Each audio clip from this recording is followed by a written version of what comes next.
everyone. Welcome back to Wellsome, a podcast where wellness meets self-development. I am Viky, and in each episode, I'm going to guide you and dive deep into real conversation about health and personal growth. So in today's episode, I have the pleasure to introduce you to Nassima Menari. Did I pronounce it correctly? Perfect. Okay, good. But now I just want to do something different. So normally I introduce the guest to you, but now I want the guest to introduce herself. So Nassima, if no one knows you, how would you introduce yourself? Well, it's a bit multifaceted, but I would say that predominantly I'm someone who is really into helping people to make them feel better. Yes. So whether that's in the workplace, whether that's, one-to-one, in their personal life or in their business. So I'll take you back a few steps. Yes. I started out about 6 or 7 years ago, coaching people. About 15 years ago, though, I always had a passion for self-development. So as a teenager, I would always run out, buy Psychology's magazine when it first launched. I just always wanted to understand more about the human mind, why people do the things they do, why they say the things they do. Yeah. Not because I actually went through anything personally, but it's just something that I was magnetized to from a very young age. Yeah. So roll on 20 or 30 years, I ended up doing a master's degree in psychology and, just had that sort of passion for wanting to help other people to feel better in their lives with whatever they're going through. Yeah. So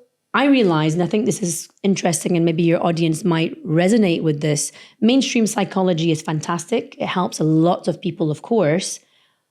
But until you get an understanding about the subconscious mind, about what goes on in the background, about why we really behave the way we do, and the relationship that we have with ourselves, and that everything is really from the inside out, that's really when we can make changes. So I went on to do master certifications in NLP and different sort of holistic modalities and continued to work one-to-one with clients. Yes. And that quickly evolved into really having sort of my own sort of business itch come back, because I do come from a very sort of business-minded background, working for corporations, etc. And I thought, okay, wellness, helping people, I really want to multiply that. How can I do that? Yeah. So I ended up launching a platform called Holistified, whereby the aim was to really connect individuals with other experts that I'm not qualified in to help people with, whether it's, holistic nutrition, or it could be other wellness modalities that I'm not qualified in. Ended up doing that. And organically, companies started approaching Holistified. And I was like, oh, okay, that's really great. Wellness goes well beyond one-to-one and, people's, personal lives. It's actually something that's needed in the workplace. Yes. So, roll on a couple of years. We've now, proudly worked with big multinational brands who really found they want to invest in their employee well-being. So in terms of the sessions and the trainings that we do, it now kind of goes beyond wellness, because it really goes back to their people, to their culture. What do they want to do in the organization? Do they want to, what values do they want to embed? So, for a lot of organizations, even today, it's about tick the box. Okay, let's do a once-a-month yoga session, or let's invite our employees out for a meal. And having a sort of employee experience where people feel valued and they want to go to work every day and they really feel part of the whole tapestry of the organization goes well beyond just one-off wellness initiatives. Yeah. It's about really how to create conscious leaders, how to invest in your people, how to make them feel valued, and to find meaning and purpose at work. Yeah. So when we work with organizations, we're doing everything from, it could be from the office cleaner all the way up to the CEO. Everybody needs to find that purpose in what they do. Absolutely, absolutely.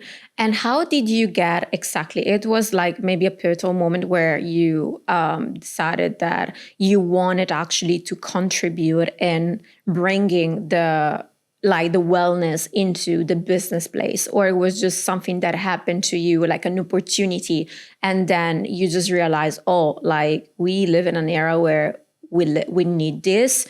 and beyond like just, oh, we just grab lunch every month, or, oh, we just do like a yoga session every quarter. So how did you enter this space? And by the way, I find it so fascinating because especially here in the podcast, we're talking about many different nuance and many different like side of wellness. And I think in today's podcast, we're focusing exactly on how to blend wellness and practices and support into the business world when it comes to mindset, but also when it comes to culture, as you said. So how did you get there? There was maybe like a specific moment where you felt where like we need that. Well, it was just organically, companies started to approach me, or organically asking us to do or provide different wellness initiatives. But then I noticed that, well, this actually isn't wellness. This is more to do with embedding culture into the organization. So we had actually a government entity approach us asking, can you come in and do a workshop on finding meaning and purpose at work? Yeah. So that goes beyond wellness. That's really delving into how to help individuals, find that meaning and purpose in the jobs that they do. How do they contribute to the organization? Absolutely. By looking at the bigger picture of what they do in their day-to-day job. Other initiatives such as not just wellness in the sense of feeling better going into work, but deeper initiatives that are kind of wellness related, like financial wellness, companies that really want to invest in their employees and help them. Okay, right, we're paying you your salary every month, but how can we help you to invest that money, save that money, use it purposefully? So companies are really going beyond it's just an old, let's say it's kind of old school now, that employers expect you to, turn up at work and, just leave, and then that's it. Their relationship with you finishes at that 6 p.m. It goes beyond that. They really care deeply about their employees' lives, their happiness, because their happiness correlates to how they perform at work. Absolutely. Yes. Absolutely. And which were the limiting beliefs that you found in the business place about wellness? Did you find some gaps that you filled? Like you felt I need to fill, or I need to teach these organizations or company about? Did you find some limiting belief or some struggles? 100%. With some clients, I can remember getting a call maybe a year ago now from a big organization saying, can you just send someone in on a lunch break to do a talk for 45 minutes? Because there's a bit of a lack of team morale, and we just want to give them a pep talk. And this was a very large company. Yeah.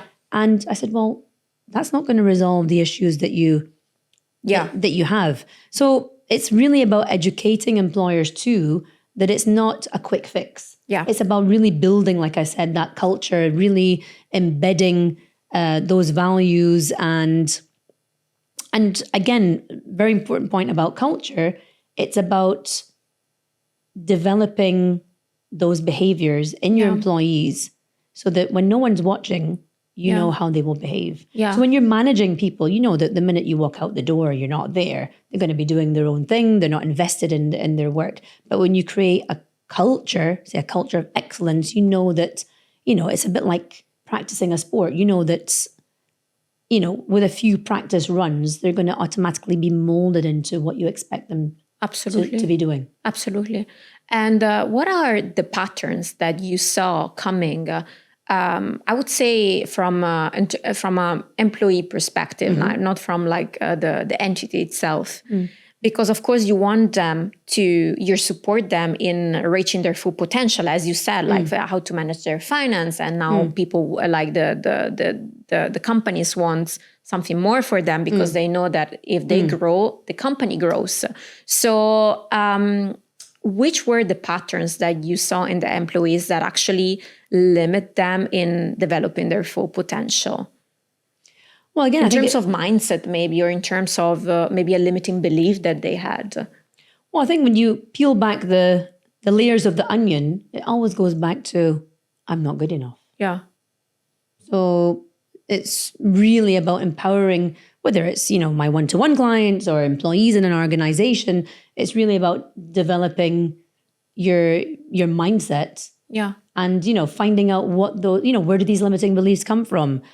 How can you eliminate those negative beliefs that are restricting you from who you want to be? So yes, it does come back to, I'm not good enough. Yeah. Yeah. And I assume that you also work with them on maybe their subconscious or their limiting belief or their belief system, I guess. 100%. Yeah. A number of the sort of workshops and trainings that we do is really about empowering employees. But something very important, when there is a problem in an organization, it more than ever, it always comes from the top. Yeah. So you could have, a really great team of people. Yeah. But if you have a leader at the top who's not got that mindset, not got those conscious leadership skills, you'll find that people are operating, under fear, they're not comfortable, and that's what really affects performance. So they can come in as a really confident employee, but when we see that there are issues in an organization, it's all well us going in and doing talks and trainings, but if the people at the top are there and not really walking the walk when it comes to what we are teaching, then it's a waste of time. Yeah, absolutely. So I think you got in touch and you work with so many leaders in the industry, in many industries, I guess. So what do you think a leader, like which type of characteristic a leader should have in order for the team to actually perform and be part of the culture and the vision he wants to build or she wants to build? That's a great question. I would say the number one word is collaboration. Yeah. So when you feel that your leader is collaborating with you, is, immersed with you in the goals that you want to achieve, that's the difference between having a winning team and a losing team. Yeah. If it's the old mentality of, you go to work and there's this master there and, we have to perform, then, people again, in fact, I was just thinking about it on the way here. Today's generation don't go for jobs because of salary only. In fact, salary is kind of like in the middle of the list somewhere. It's all about how am I actually going to feel in my job? Especially Gen Z, I guess. Yeah. What experiences am I going to have? How am I going to feel valued? So it's really the make or break of any business. And that's why, that's why you're seeing in all these organizations, yes, for some it is, it is a bit of a, shiny label or whatever you want to call it. We have a chief wellness officer or we have, a culture manager. Yeah. But really, that's what people expect these days. In your generation, like you were saying, expect to feel valued. They want to have that employee experience. Otherwise, they'll just move on. Absolutely. Absolutely. And for example, let's say that I am the leader of my company and maybe like I'm in a startup phase. And I'm saying that because I assume that, among all the listeners, maybe we have people that they're still in the early stages, but they're still leaders and entrepreneurs. Yes. And maybe they don't know yet how to master specific skills in order to feel the team as a whole, as a community, as a ecosystem. So, for example, if I'm a leader and I come to you because I need help in order for the team to feel at their best, so they can perform and I can also perform better and get more results. What are the main things you want me to work on? That's a good question. So again, it's not really you working on yourself, but really us delving into, because you are a person, right? Yes. So, there's all these other hours in the day where you're in your own head, you're in your own space, and you're not with your team. Yeah. So it's a bit like being a parent, really, right? Our parents always kind of transmit their, negative beliefs and their worries and fears onto their children. Yeah. So it's a bit like, it's the same thing in essence. Yeah. So it's about really doing that personal development on yourself and really empowering your mindset, because when that happens, that shift happens within you, it'll automatically shift onto the way that you collaborate and work with your peers. Yeah. So for example, you work on maybe their subconscious beliefs as well, or their routine, or...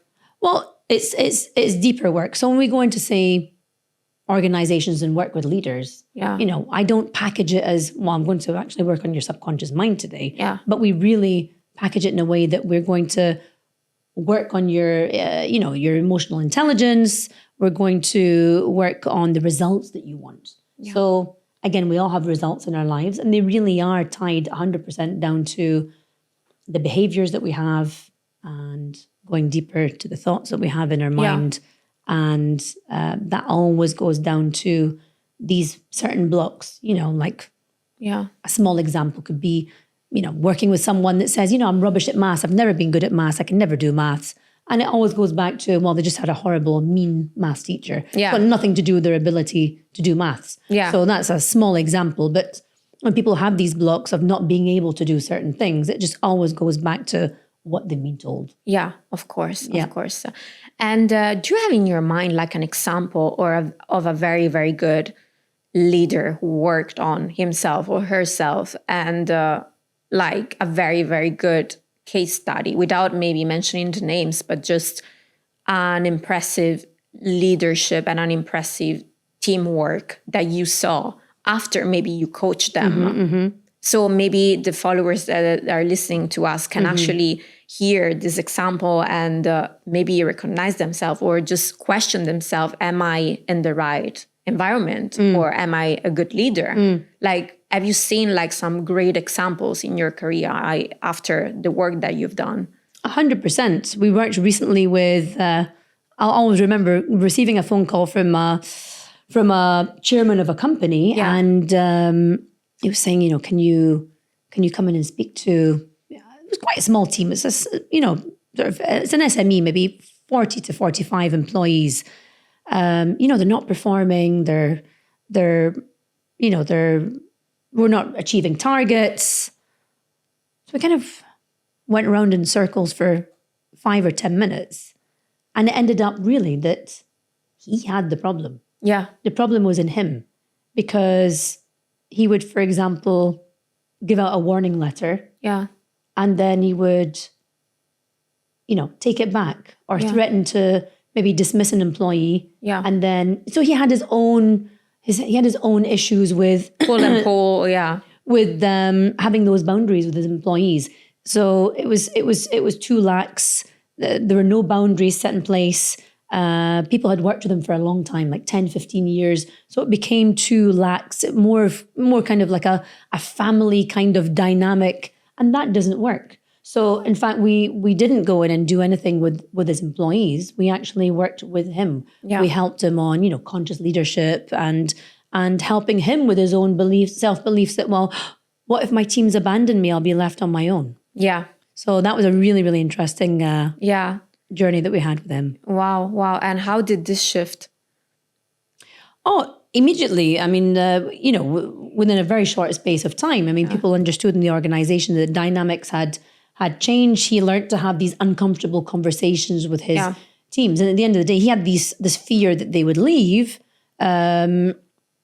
There was very little motivation. They weren't, they felt that, well, they could get away with not performing and that, well, he would never let them go. Yeah. However, him enforcing these boundaries and, setting clear goals, expectations, even though that felt really uncomfortable for him, worked. Yeah, actually. Yeah, because I assume that maybe in this specific example, maybe the employees didn't feel like threatened enough to, or maybe just they felt like, okay, whatever we're doing, performing or not performing, we feel the fear, of him. They just felt, it was just like that comfort, right? So there always has to be that challenge in work. I'm not saying that people should work out of fear, definitely not, or be on their toes all the time. But if you don't have a leader, he wasn't a leader. He didn't know how to lead. It became very lax. So there wasn't that expectation for them to perform. Yeah. So yes, it ended up, I said, we can come in and do all the trainings in the world, but if they understand that you don't have those boundaries, that you'll let them off with anything and they'll still have their job, then so the work was actually on him. On him. Yes. Yeah.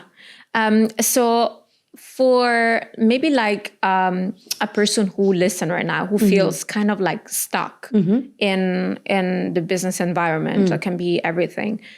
What do you think is like the mindset shift that they need to apply in order for them to, or just acknowledge that they're in the right place, or maybe just acknowledge that they're not in the right place, or just unlock this potential that maybe they have, but they're not showing at all? Well, two things. One is the old cliche of, I'm not good enough. So, we're always we're designed to kind of chase better, more, the carrot stick dangling.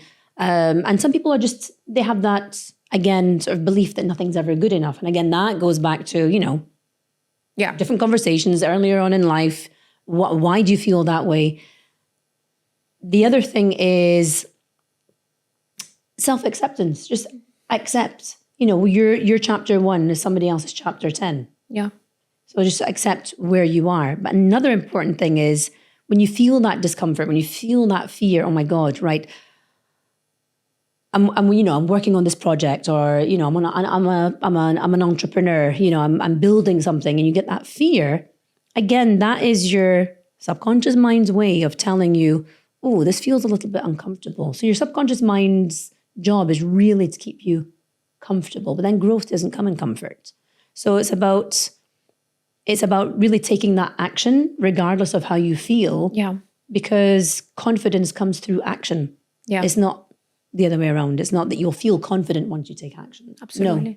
So talking about confidence, one second, now that you brought it up, do you think that confidence comes from daily actions that will reinforce your skill and then eventually makes you confident? Or is just like a mindset supported by a very subconscious belief that you're enough, you're confident, you're good? Or is it a mix of both?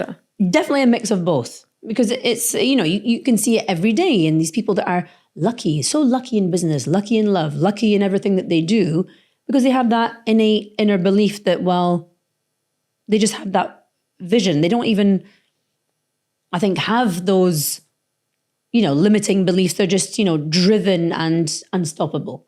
And then, like you correctly said, there's the other side of the coin where people, have all these fears. They have all these, am I doing the right thing? I'm not, but they keep on. And I think confidence is built through taking that inspired action every day, even when they don't feel like it. Yeah. Yeah. Even when we don't feel like it. Yes. Yeah. That's sort of a very important take, because sometimes our mind is not really playing 100% for us. Yes. Yeah. Yes. And so your platform is actually called Holistified. And the word holistic, I think I mentioned in a previous podcast, it's a very nice word because it means like it represents a whole unity. No? That's right. Yes. So how would you apply this holistic way of living in a business environment? How can this holistic vision can be applied on business? Again, great question. So originally, when I started the platform, it was more, for one-to-one, holistified, feeling whole when it comes to the 8 pillars of wellness, anything from nutritional to physical, financial well-being, and everything in between. However, when it comes now to us focusing more on people and culture in organizations, again, the same applies. It's about, increasing your bottom line in business involves a holistic approach where the people in your organization have a sort of 360-degree experience in working with you. They have to feel good. They basically have to be well in the organization. And that's, body, mind, building resilience and everything in between. Yeah. Yeah. So now people are experiencing burnouts more than ever, especially when it comes to, business, when it comes to maybe be part of a very bad environment. So I assume that one of the things you're working on, especially with leaders, but also with employees, is on their mental health. So how did you see this coming? Because, you've been in the field for quite a while and you've been in Dubai for quite a while. And now even we're in an era where people seems like to burn out every second. So how was this before compared to now, and how do you train the leaders and the employees to work on their mental health and to take care of it? That's a good one. And I think I've got a personal kind of story, let's say, myself. It's just very easy to, to be drawn into, and especially where we are, but I think life in general can be hectic, and you can easily be drawn into, what's, I'm not going to say trending, but like what other people are doing, people that wake up at 4:30. I tried that, by the way, for 2 months, and it actually wrecked me. Some people are just not meant to do that. Everybody's journey is different. Some people are 27 and free. Some people are my age and have, 2 or 3 kids and responsibilities. Everybody's journey is independent. And that's why when I do, like I mentioned before, work with, say, female entrepreneurs, it's an independent journey. It's not a cookie cutter approach. Yeah. And that's for whether you're an entrepreneur, whether you're working in a corporation. Your mental health is yours alone to work on. And I think there's this huge mentality today of, doing more is better, when actually, no. People have this sort of misconception that kind of doing nothing is lazy, but there should be an in-between. Oh my God, can we please unwrap that? Because I'm one of those people sometimes, that even though like I'm a health coach myself, and I coach people to like slow down and to regulate the nervous system and take care of, especially I'm specialized in gut health. So I'm more like your digestion and your brain is impacting your digestion. 100%. So you need to like have like a good stress management. Yes.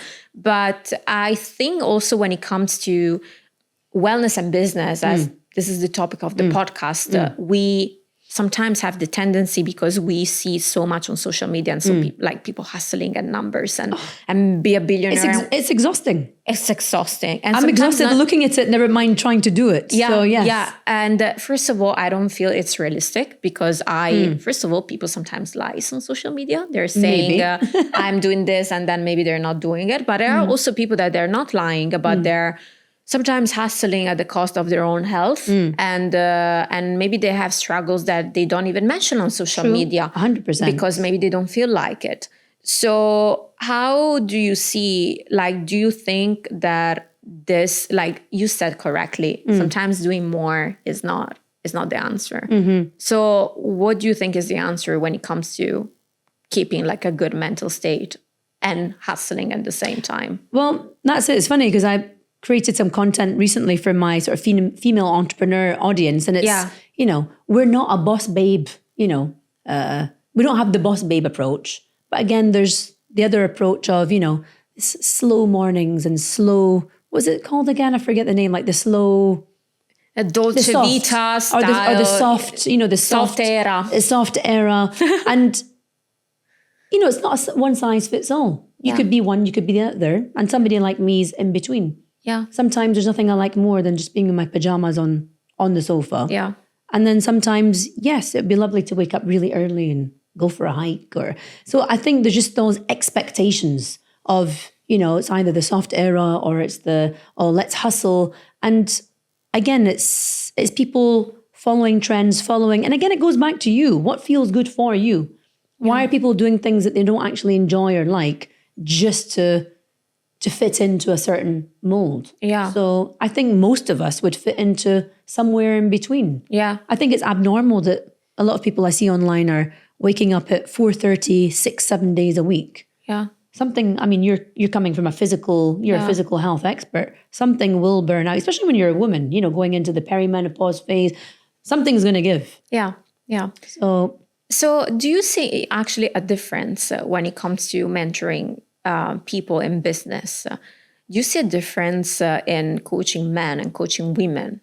Do you see like a difference in how they approach, wellness in the business field in a good and in a bad way? Do you see a difference, or do you think that overall, universally, everyone is having the same problem? Or do you think that maybe women are good in doing something but not as good as men in doing others when it comes to mindset and such? Well, I think for women, there's, different dynamics. I work with a lot of women who are, in their sort of business journey, they might have started off on their own, but now they need help to scale and grow their business as conscious entrepreneurs. And there are different facets. They could be working full-time and doing it on the side. They could have, families. There are just different facets. Whereas traditionally with men, it'll be their full-time gig, or, they won't have other commitments that, say, we might have. So the dynamics are different. But I would say with women, and that's why I really pride myself in the help that I offer women entrepreneurs. And that's why my program is called Her Own. Because number one, we all have our own journey. It's not a one size fits all. People are buying all these business courses and, end up giving up halfway through because it's not actually matching their life situation. Yeah. And then in terms of ownership, which is, I think, something that we probably have in common, is a lot of people in the sort of coaching space and, wellness space, they say, learn a modality, and like you did through your own sort of struggles, and you've learned the modality and you want to help other people. But I think in business, for a lot of female founders, they then have the struggle to take that ownership of making it work. Interesting. In terms of, okay, I've got, I'm not going to say excuses, but there's other dynamics. Like they have families or they have other commitments, and then it ends up being a side hustle. Yeah. And that's when it really doesn't work. Yeah. So I find that an interesting dynamic as well. Yeah. So coming back to the boss babe trend. Yes. How do you think about it? Do you think it's something that is beneficial for us women to just embrace and just embrace this boss babe culture? Or do you think that boss babe cultures is not giving us any benefit? Well, I'd say I have a different take. And yes, I have said, we're different. We have different dynamics in our lives, traditionally speaking. But also, I'd really personally, and maybe a lot of your viewers or listeners might disagree, but I really don't get the female sort of empowerment thing. Do you like the word empowerment? Yes, when it comes to, empowering your mindset, empowering your life, yes, but not really when it comes to female empowerment. Why? Because it kind of indirectly tells us that we're not empowered. Have you seen men's empowerment groups? Yeah. The reason why I ask you this is because there's a very controversial topic now going on, especially in the wellness industry. Yes. That they really want us women to be empowered. And I've never heard anything like men empowerment. Never. Exactly. It kind of actually confirms that we're disempowered. Yeah. So if you need to have an empowerment group for females, it means you're disempowered. Exactly. So yes, maybe we agree on the topic. Yeah, I definitely agree on the topic. So you think that there's this boss babe culture is has a good side and a bad side? 100%, because again, typically speaking, traditionally speaking, women might be in a phase where they have other commitments in their life, they have families to take care of, and then they feel, I've been through that, having a child and you're like, okay, who am I? I'm lost. My friends are going out at 8 p.m. for dinner and I'm putting a baby to bed. Yeah. It really does have especially when you're having your first child, you're like, okay, who am I? What am I doing? Yeah. So I can understand from that perspective, okay, fine. We want to, say, help new mothers or, mums to find that space to start a business or go back to work. I get that. But in general, to have a female empowerment club or membership, or no, I don't really get it. Listen, at the end of the day, it's not a competition. We are different from men. Men are different from us. So it kind of, it's almost like we're a minority. It's almost like we have some kind of, I don't want to say disability, but we're like a minority. Like we need to be empowered to be the same as this other entity. No, we're different. Yeah. Exactly. Yeah. I completely resonate with this, especially with the misconception of empowerment. Yes, 100%. I mean, sometimes I also use the word empowerment because I think it's part of the vocabulary right now. Sure. We see it everywhere, but sometimes I just stop myself and say, okay, I'm using the word empowerment, but is it correct? Do I really need to be empowered? Or Well, I'd say if you're facing something in your life that's a serious issue, like, a relationship dynamic or a financial dynamic where you want to really empower yourself, you have a lack in that area where you need to actually learn how to overcome it, I would actually say to my client, okay, we're going to help to empower you in that area. But female empowerment, that's a whole, that's half of the, where one's, that's, one gender that needs to be empowered. Doesn't make sense. Yeah. Absolutely. And where do you see the future of mental health and wellness when it comes to business? It can be maybe like a wave or a trend or something that you see. I think that you said something very, very interesting is that now businesses and companies are trying to build a culture around maybe the product or their service or whatever they're selling. So it's not only like, okay, this is the company, we're doing this, and those are the employees, they're just machines. No, there's actually like values and cultures and a lifestyle that you sell. Yes. So do you see that in the future, let's say in the next 5 years or 10 years, like the companies will embrace this, like mostly all of them? Or do you think that there's a specific wellness trends that will apply in the business industry? How do you see the wellness and business going in the future? I think really hand in hand, 100%. I think over the past, say, if I'd gone into an organization here, say a local organization, maybe even 6 or 7 years ago and said, I want to offer you, employee well-being programs, they would have walked me out the door. They didn't. Suddenly you have all these organizations, local based that, like I mentioned earlier, they have chief wellness officers, they have, employee well-being programs. And yes, it's no longer a nice to have, it's a must, because there's a direct correlation between employees being happy, being well, and their performance. Yeah. Like we said, goes way beyond, salary and everything in between. So in terms of the future, and that's what I kind of love about what I do, it's really bridging business and psychology into one mold, because employers now understand that is the performance, their financial bottom line is really based on their team's performance. And their team's performance is based on, you can train anybody these days, right? Yeah. It's easy to get a degree. It's easy to get certifications. But when it comes to how people show up every day, that's different. Yes. I don't know if you're familiar with the topic of AI, especially in business. And this is a question that I don't think there's a right answer for this. Everyone has his own take. But just because of that, I really wanted to ask you, because now everyone is talking about AI optimization. And honestly, we still don't know the impact that AI will have in our lives in the future, because we don't know how much this is gonna explode, or if it's in a good way. I had a podcast with a biohacker who thought that actually AI would benefit us in terms of biohacking and longevity. I had a discussion with another one who told me it's going to be a disaster and everything is going to be dehumanized. So as you're a mentor in business and a wellness advocate, I would say, I don't know if you're familiar with the topic, but what's your take on including AI in business and blended with wellness? Well, again, I could be way off, because we're at the very infancy of everything that AI is going to do for us. And I listen to a lot of podcasts and interviews about, and again, like your interviewees, I think it's going to kind of go both ways. I think we're going to benefit a lot from it. Yeah. But I think there's also a very dark side to it. Yeah.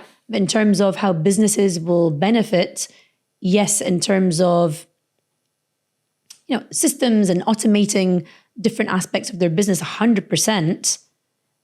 Could be research, could be, the mind boggles as to what will be achieved. But however, when it comes to sort of a human-centric approach to your people, maybe somebody will be watching this in a few years and I'll be wrong. However, I don't believe that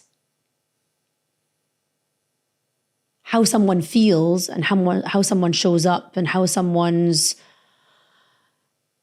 emotions unravel can be helped by an AI. Yeah. I mean, I've had conversations with, ChatGPT about, say, my own feelings on a certain topic or subject, and it's amazing. I mean, you can have an actual, emotional, sentient conversation with it. However, I don't think anything beats a real human listening ear. Yeah.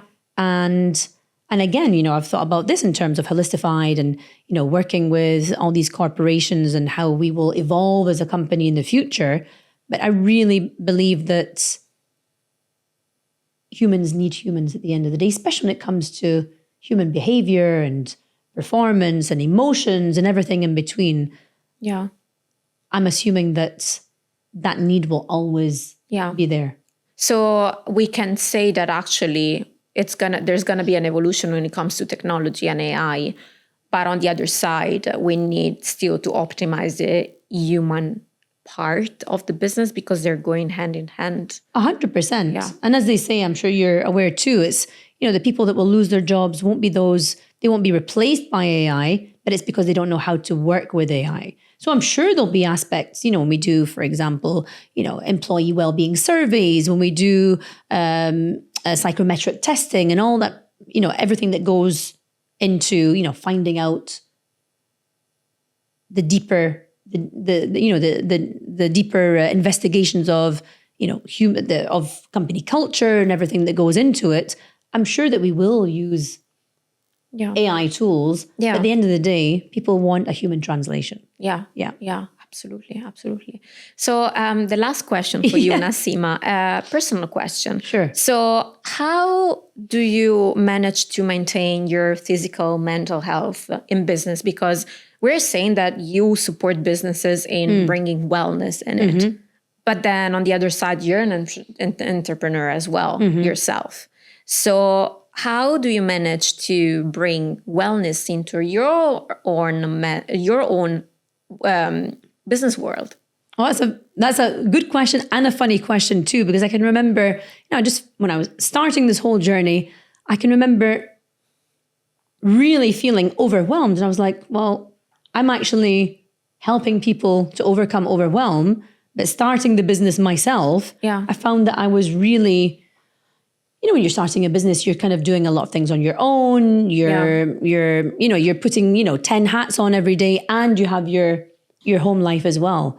So I would say now it's about really choosing what to do and being more choosy about the clients I work with, taking time for myself. I mean, just all the usual things that we know we have to do or we should do, but it's actually just, again, I think it boils down to, without boring you about my daily routine, kind of putting yourself first. Things can wait. Yeah, absolutely. And do you think that also in the business environment, yours and other people, people can really influence each other in a way that, for example, if I'm not conscious at all and I work for you, I like my energy or my mentality can impact you, or you as a leader, if you are very unaware or very unconscious, your mentality can impact me. 100%. Yes, 100%. And that's why, people do leave organizations or companies because of the impact, negative impact that, like you said, an unconscious leader can have, or a boss can have on you. So because I don't really know, especially after our conversation, if a good boss right now can really be a good boss and like perform the way he wants without looking at himself, or just work on the environment and the ecosystem that he built. 100%. You could have having a boss, like I said, is like having almost like a parent. If they're coming in with their own insecurities, whatever's going on in their home life, personal life, and they're bringing that to work, and they don't know how to deal with their emotions, and they're, erupting with anger and being, being difficult, then how will you build a positive company culture? So it's wellness in the workplace is a must. It's not a nice to have, and that's why I always say to clients, it's not a nice to have. It's something that's really important. Yeah. And it's amazing being into so many organizations where people are truly unhappy. They just can't wait to go home. And it goes beyond wellness. Like I said, it's more about building that culture. It's more about giving your employees that trust. Many, leaders don't trust their employees. How can you employ people that you don't trust? They have these archaic systems of, timesheets and clocking in and clocking out. This is all part of the sort of well-being framework, right? It goes beyond that. It's about, building that culture, building that trust whereby, your people feel valued. They feel that they're part of the tapestry of your organization and that it's not a master kind of employee relationship. Absolutely. Absolutely. I agree. So, Nassima, if people wanted to reach you out or they're curious about your journey and your companies and your projects, how can they find you? They can find me on Instagram. It's nassima.menari nassima.menari on Instagram. Yeah. And if anybody would like to pop me an email, it's hello@holistified.com. Okay, perfect. So Nassima, thank you so much for pleasure. the talk. It was very interesting to know the perspective of wellness when it comes to business and leadership. And guys, thank you so much for watching and listening. I'll see you on the next episode.